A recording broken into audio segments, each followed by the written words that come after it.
guys, welcome back to Her Career, Her Way. Thanks so much for coming back and listening. So, this podcast is all about empowering ambitious individuals by giving them strategies, tools, and having honest conversations to help navigate one's journey of building their careers in their 20s, which is chaotic. And as a fellow 20-something-year-old, I definitely empathize. So, right about now, there is a lot of things going on. It is the holiday season coming up. There's a lot of exams and deadlines. There's job applications due or college applications due, whatever you're kind of doing in life and where you are. It's a lot, and it might feel like a lot of pressure.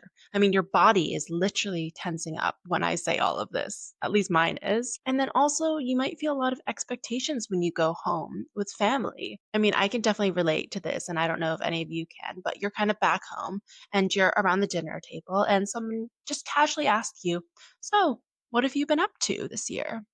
And maybe you haven't seen your aunt and uncle in a year or whatever, or grandmother, or things like that. And so, they are genuinely asking you what you've been up to. But in your mind, you are suddenly like mentally scrolling through your year to try to curate this highlight reel. And not because you're proud, but because you feel like you have to say something impressive. I feel like this relates to that notion of where, somebody asks you a question and suddenly your mind just goes blank. It's like, I have nothing to say. I have nothing to say. And then you're just scrambling to find it and you're tense and you're frustrated that you can't think of something and you might be a little bit embarrassed as well. So, what this episode is going to be talking about is kind of where is the line between healthy motivation, healthy pressure, and toxic pressure? And how do we handle these expectations, our own, other people's, without losing ourselves in the process? The core thing that I want to focus on is kind of finding that peace in the process. So let's get into it. Also, right now, while I'm filming this, it is freezing. I swear it looked like it was snowing. Maybe it's just rain, but it is so cold. It's gotten so cold here in the last week. Crazy. Anyways, that's my little update. Bear with me. That's what Londoners do. Not that I'm a true Londoner. So this wouldn't be Her Career, Her Way without a little bit of research. So I'm going to go into why pressure feels heavy. So when we receive that external praise, whether it be you tell somebody about your job and they're like, "Oh my gosh, that is such a cool job," or "That's so hard to get into," or you tell a friend that you got into school and they're like, "Wow, the acceptance rate is so low. That is really, really impressive." Basically, that external praise and that social approval that we sometimes crave literally feels like a reward. Basically, what it's doing is it's spiking dopamine, the brain's reward system, with that external praise. And over time, with this spiking, it can actually rewire our motivation loop. And what this means is that we start chasing praise, not purpose. So basically, what this means is that it's easy to feel empty after you achieve something big or you kind of achieve that goal, especially if it wasn't intrinsically motivated. And then what you get is having that fear of looking behind and things never being enough. And I have definitely felt this. I mean, I can't tell you after I've gotten a job or something like that.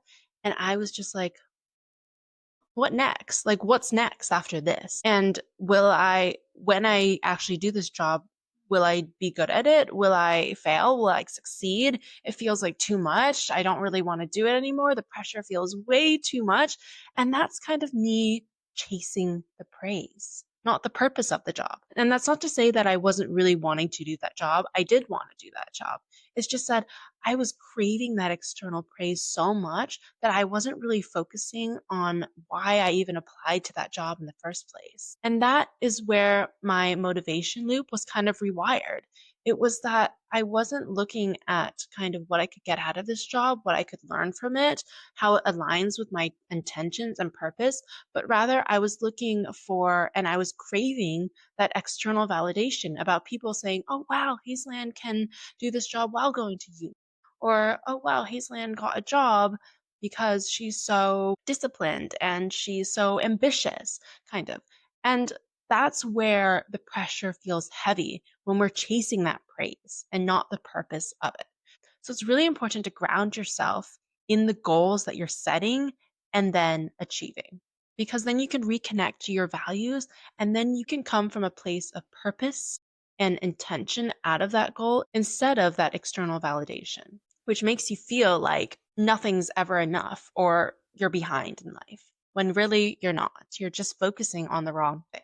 And then I want to get into the expectation spectrum. And so there is kind of two different kinds of pressure, and I call one the healthy pressure, which is the growth pressure. And then I call the other one the validation or toxic pressure. So basically, what the growth pressure is it inspires action. It is rooted in self trust, intention, as well as curiosity. So, for example, you're applying to jobs. You genuinely want that role. It's a goal and a job that aligns with your interests. Even if the process is uncomfortable, even if it's hard, even if it takes a lot of energy and a lot of rejection. Or you're showing up consistently. Let's say you're doing a run. I'm still into my running era and I want to show up consistently, not perfectly. If I'm feeling off one day, now I have to understand that everybody has off days, and maybe I run half the time or half the run that I actually wanted to. I run maybe 4K instead of 8K.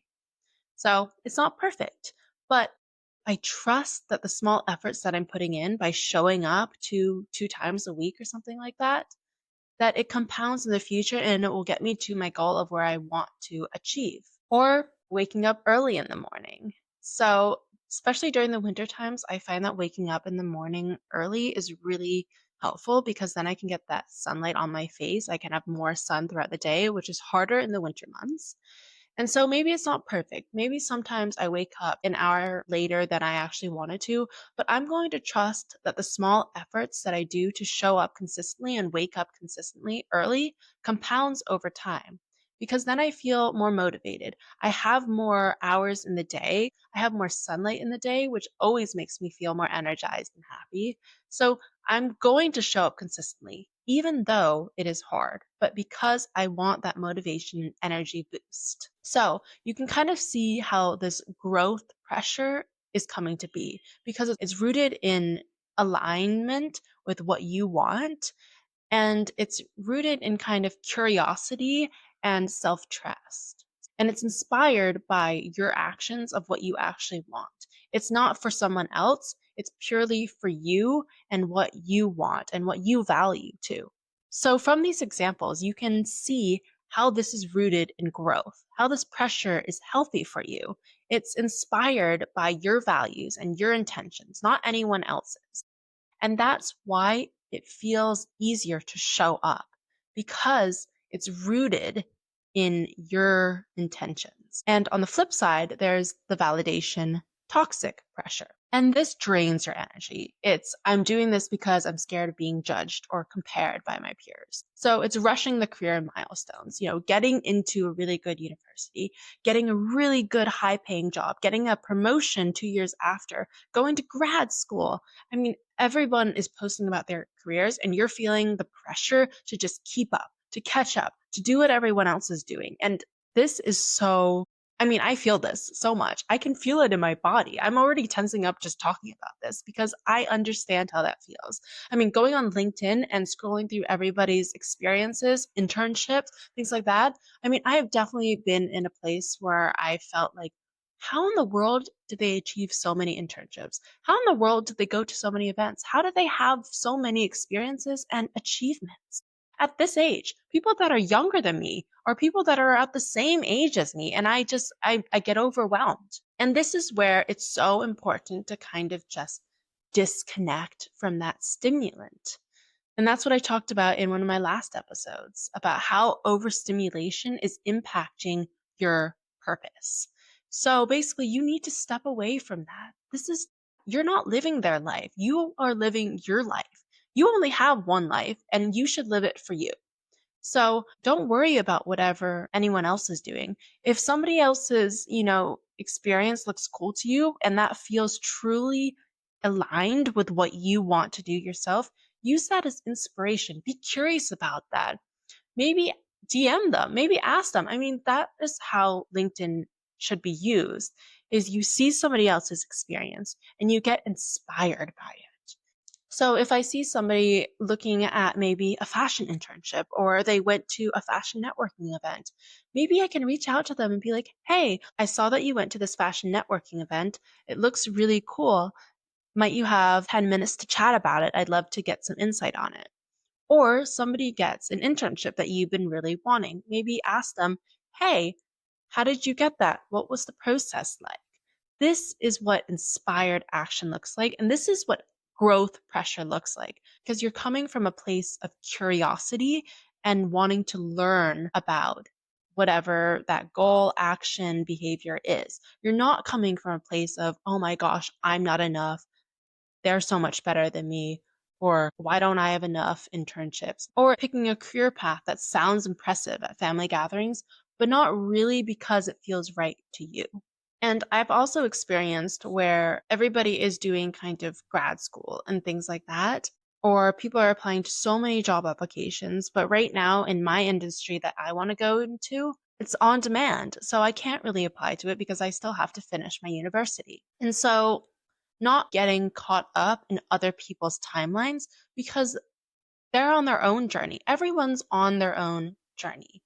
And you have to really focus and hone in onto yours and feel what works for you.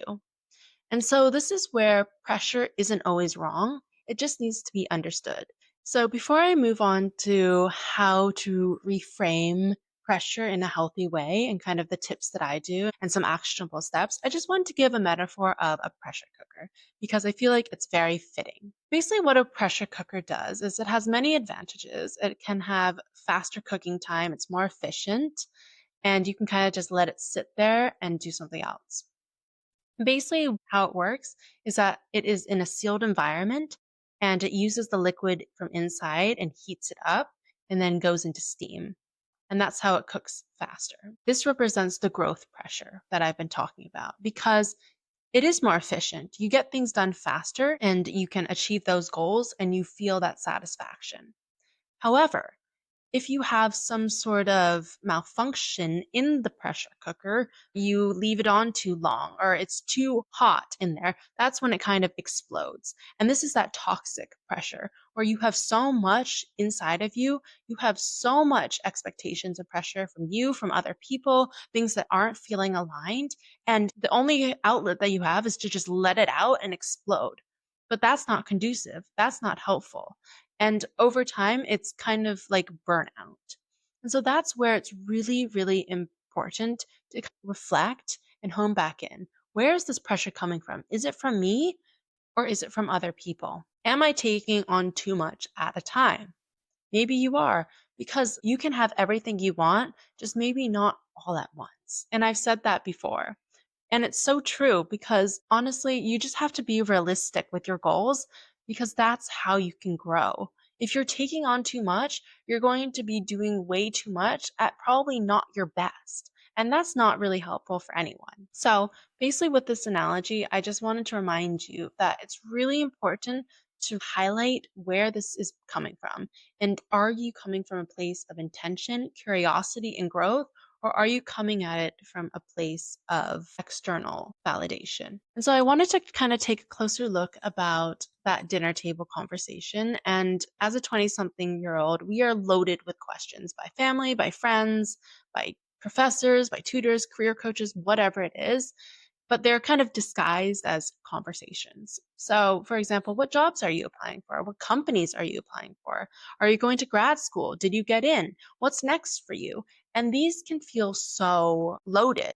And these questions can feel really overwhelming. And basically, what I think is really important is to kind of have that cognitive reappraisal. And what this is that you're consciously reframing that stressful situation, and it actually helps to change how your brain processes it. Instead of trying to sound impressive, be honest. Say, I'm exploring my options, or I'm actually right now figuring out what feels right, not just what looks right.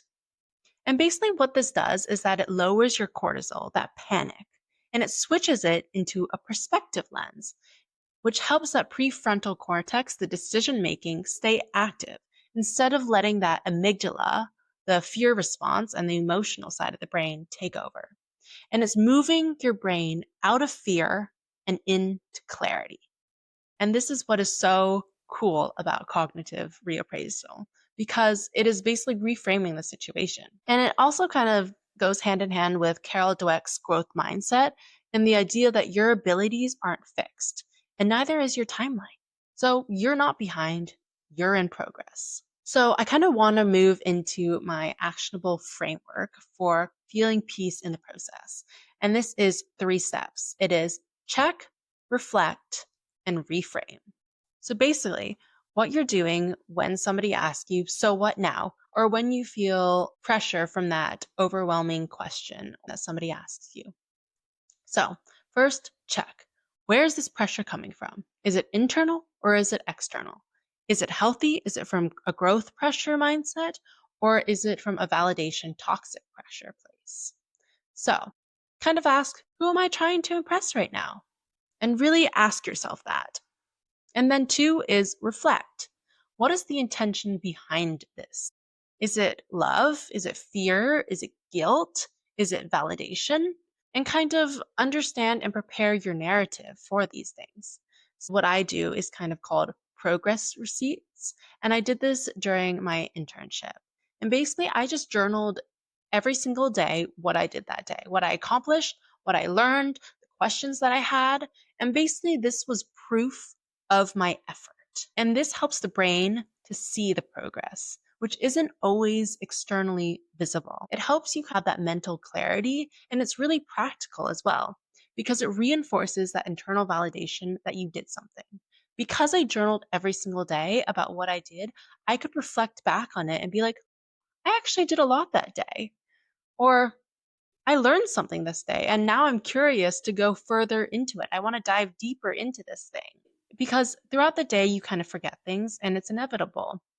But by doing this journaling and showing yourself and seeing what you've done, it helps you move out of that fear of looking behind or feeling like you haven't done enough, because you are actually seeing what you've done that day.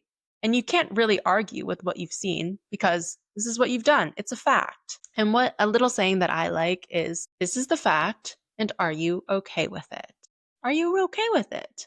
And more than like 80% of the time when I actually see these progress receipts, I am okay with it. I am okay with the fact that I have done a lot. And if you're not, maybe reflect back on that. If you haven't done as much as you wanted to that day, reflect on it. Come out of place of curiosity though. Like, maybe why haven't you done enough? Did you wake up later than you wanted to? Was your time management a little bit off? And I have an episode about how to kind of manage your energy. So these are so helpful to have that practicality and that mental clarity aspect. So every kind of week or month, kind of just ask yourself, what did I learn? How did I show up? What did I overcome? So that you can see that proof of effort. And if you anticipate that pressure coming up, those loaded questions, whatever it is, start preparing your narrative. What are 3 things that you're proud of this year? And they can be personal, they can be professional, or they can be emotional. They don't have to be something that sounds impressive to other people. Write down the things or say the things that you're proud of. And it can be 3 things. It can be as simple as that. I'm proud that I ran a 10K. I'm proud that I got an internship this summer. I'm proud that I allowed myself to get something for Black Friday this year and treated myself to it. It can be as simple as that. It doesn't matter, because these are the things that matter to you. And that is so important. And number 3 is reframe. What would this look like if I came from a place of self-compassion and intention instead of self-judgment? I don't know what's going outside. Well, that's really annoying. Control the controllables. Can't control the sound outside. Anyways, so when somebody asks me these loaded questions, instead of seeing them as overwhelming and something that I have to prove, I'm going to look inward and ask myself these out of curiosity. What am I doing next? What am I doing next? Where do I want to go from here? What things do I want to achieve? What goals do I want to set?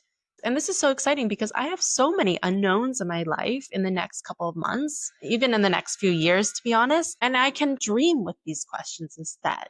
So having that reframe in your mind is so important. And it can also kind of reconnect me to my intentions and what I want to do and my core values. And I definitely want to do an episode about kind of identifying your core values because these are the fundamental things that you need to know in order to live in alignment and live out of intention so that you can grow from a place of grounding and curiosity.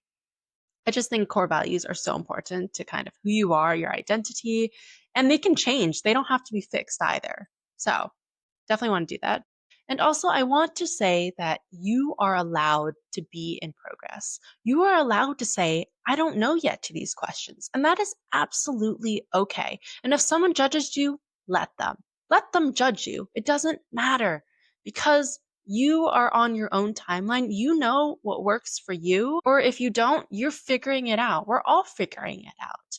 And so don't feel a sense of shame if you don't know what you're doing yet. Everybody is allowed to be in a place of, I don't know. And honestly, it takes a lot of humility, I think, to say, I don't know yet. To admit that you don't know everything is strong, it's brave. And I think more people should do it, to be honest. So I think it's really powerful to say, I don't know yet, because I think it allows you to come out of a place of curiosity. And I also think it is a connection tool because I doubt that there's one person who knows everything. I feel like everyone can connect on a place that they don't know something yet or they haven't figured it out yet. And so I feel like it also opens up the floor to a lot of vulnerability, which I think is so powerful because once you're vulnerable and once you're honest with yourself, that's where you can go and grow from there. And I just wanted to grab my notebook because I wrote some things down about success recently. And basically, what I wrote down is that success is who you are becoming and transforming into. And it's both the internal and the external. It's also a feeling. It's not the external, it's not just kind of the achievements that you see or the medals that you receive or the job titles, money, whatever it is, aesthetics. But it's also the values that you have and how important it is to align those values with your intentions.